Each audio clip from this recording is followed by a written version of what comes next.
Mimi binafsi nimeuliza swali zuri, lakini nachoweza kusema kwamba mwalimu alikuwa na game plan nzuri tu.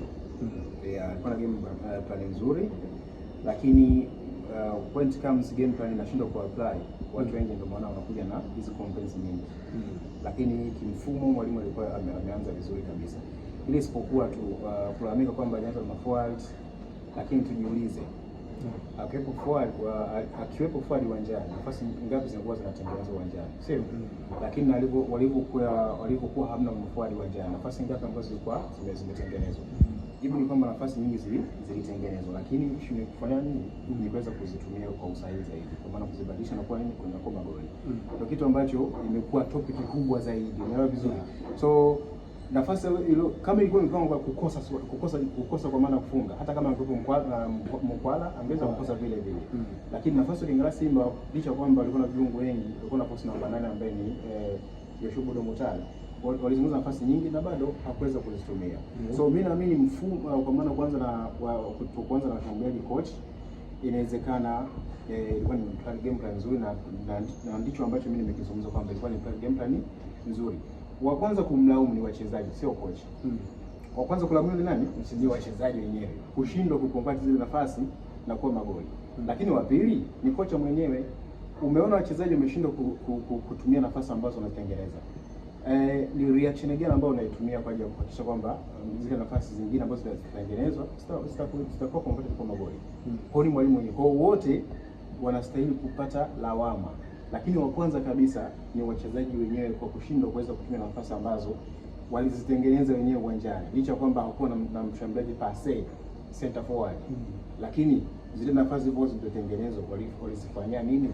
Kwa hiyo wa kwanza kulaumiwa ni wachezaji, lakini pia wa pili ni mwalimu mwenyewe, kwa maana defensive repande kwa kushindwa kufanya tunasema kureact mapema. Amekuja kureact kuingiza washambuliaji pengine ni mwishoni kabisa. Amekuja Mkwala ameingia kwa maana Jonathan Soa akaingia, lakini ilikuwa ni too late.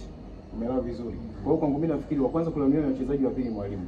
Lakini swala la kutokuanza na washambuliaji kwa mimi ilikuwa ni game plan nzuri, kwa sababu kama angeanza na mshambuliaji mmoja pale kati, Mkwala ama Jonathan Soa, maana yake angewapa uhuru zaidi mabeki wa timu pinzani, kwa maana Petro di Rwanda, kwa maana unapata center forward ambaye anasimama muda wote.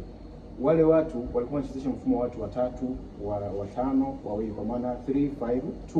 Kwa maana wingbacks wale walinzi wa pembeni kushoto na kulia walikuwa wamepanda upande wa wanacheza kama wingback. Kwa maana wanatengeneza mstari wa katikati wa watu wangapi? Watano. Na ndio maana walipossess mpira walidominate Simba, kwa sababu walikuwa na watu wengi katikati, wakabakisha watu wawili kule mbele washambuliaji wawili.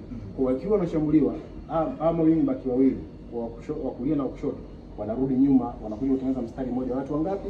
Watano, wanaungana wale center back watatu, kwa sababu tunacheza mfumo watu watatu, watano, wawili. Ndicho ambacho mwalimu alikuwa amekiona kwa mara nyingi, na wale Petro mara nyingi wanacheza kwa mfumo huo, iwe ugenini iwe nyumbani. Ndio philosophy yao. Waliona hilo, ndio maana akamweka Budo ambaye ni mtu wa movement, kufanya washindwe kuwa na utulivu. Ndicho ambacho mimi naamini mwalimu alikuwa amekilenga zaidi. Kwa upande wako pengine labda watu wanaweza kuwa na maoni tofauti, kwa maana ya kwamba mitazamo pia tofauti. Umeongea kiuchambuzi kinifu sana, umeongea vizuri sana hapo, na mimi kila mmoja sasa hivi anakuelewa na anaelewa namna gani ambavyo kocha alikuwa ameingia na hiyo philosophy. Lakini maswali ni kwamba kocha ni kama anajaribu kuingiza mifumo yake yeye mipya. Mchezo wa kwanza zile JKT, mchezo wa pili zidi ya Nsingizini, mchezo wa tatu zidi ya Petro di Rwanda huwa na yote imeshindwa kuclick. Ni kama kocha ana force kuingiza mifumo yake kwa haraka ili wachezaji waweze kuiapply. Na ukiangalia wachezaji wa Simba ni kama bado hawajawa physical, bado hawajawa wako vizuri. Kwa namna ambavyo inaonekana mpaka sasa hivi. Mimi nafikiri swala la kuingiza mifumo kwenye timu ni swala ambalo linahitaji muda mrefu. Ni sio swala la kwamba utaingia tu wiki ya kwanza, pili, tatu tayari mfumo wetu click. Kuja kusikia makocha wanaeleza kwamba mchezaji fulani ngumu kuelewa. Anaweza kama mwingine anaweza kaja kwenye timu na click ndani ya wiki mbili tatu, kwa sababu football understanding ya wachezaji na tofautiana. Wewe na mimi tuwashumu sisi wachezaji, namna ambavyo utapokea mipango ya mwalimu, namna ambavyo utapokea maelekezo ya mwalimu wewe ni tofauti na mimi ambavyo utapokea. Umeelewa vizuri? Na ndio maana kuna uwanja wa mazoezi wa kufanya practice Umeelewa vizuri? Kwa hiyo mwalimu anachojaribu kukiingiza, to be honest, mimi nakiona